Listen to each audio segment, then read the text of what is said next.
हाथीबटा इलाके की सिंधी गली में उस वक्त हड़कंप मच गया जब कई सालों से बंद पड़े एक मकान में अचानक आग लग गई। मकान से धुआं उठता देख स्थानीय लोगों ने तुरंत इसकी सूचना अग्निशमन विभाग को दी। आग बढ़ती देख स्थानीय लोगों ने मौके पर पहुंचे और मकान के गेट तोड़कर अंदर दाखिल हुए। लोगों ने अपने स्तर पर आग बुझाने का प्रयास शुरू किया। बताया जा रहा है करीब आधे घंटे तक मकान के अंदर आग लग रही थी, जिसके चलते वहां रखा सामान जलकर राख हो गया। गनीमत रही कि मकान लंबे समय से बंद था, जिसके कारण किसी हताहत की होने की कोई सूचना नहीं मिली। ये साहब अजमेर में हाथीबटा क्षेत्र है, वार्ड 68 में।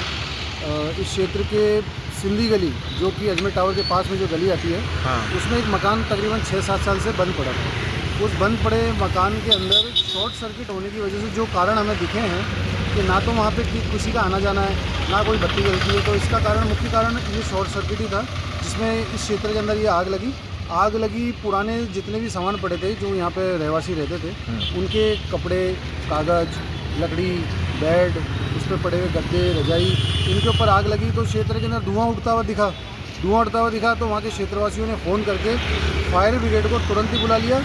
हमने भी वहाँ पे क्षेत्र के अंदर वहीं रहते हैं, पड़ोस में ही, हमने वहाँ पहुँच करके और गेट तोड़ करके और मकान मालिक को बुलाया। जो इतनी देर में हम गेट तोड़ के अंदर घुस के आग बुझाने की फायर ब्रिगेड वालों के साथ बहुत कोशिश करी और आग तकरीबन आधे से पौने घंटे की मशक्क़त के बाद ये आग पे काबू पाया गया। फायर ब्रिगेड कितनी आई थी भैया?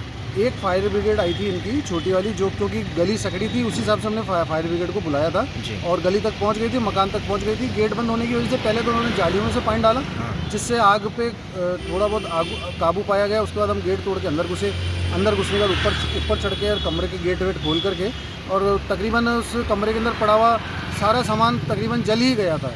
और आकलन तो वो वहाँ के मालिक आ गए थे, उन्होंने फिर आकलन तो वो खुद भी नहीं लगा पा रहे हैं कि अभी क्या आकलन है, फिर भी हमारे हिसाब से पुराने सामान का जो आकलन होता है कबाड़ी का, उसी के अंदर आ गई। भैया कोई जनहानि तो नहीं हुई बड़ी? नहीं साहब, ये एक गनीमत रही कि मकान पट्टी की जगह आरसीसी की छत वगैरह डली हुई थी इसके अंदर, जिससे ना तो पट्टी तड़की और ना कोई जनहानि हुई। और अड़ोस पड़ोस में जो रहवासी रहते थे वो भी अपने काम पे चल जाते हैं, अधिकतर कोई जनहानि हुई नहीं, बच गए सर। मुख्य कारण शॉर्ट सर्किट रहा? मुख्य कारण इसका शॉर्ट सर्किट है। ठीक है, आपका नाम? मेरा नाम रोहित यादव, आदि। गाड़ी को पेट्रोल चाहिए और सर्विस पर चाहिए सेविंग्स, तो आइए श्रीनगर रोड के रिलायंस पेट्रोल पंप अजमेर पर, और जैसे ही आप करवाते हैं टैंक फुल, अजमेर ऑटो और अजमेर होंडा देते हैं आपकी पेड सर्विस के लेबर चार्जेस पर 15% special discount. Offer valid for limited time.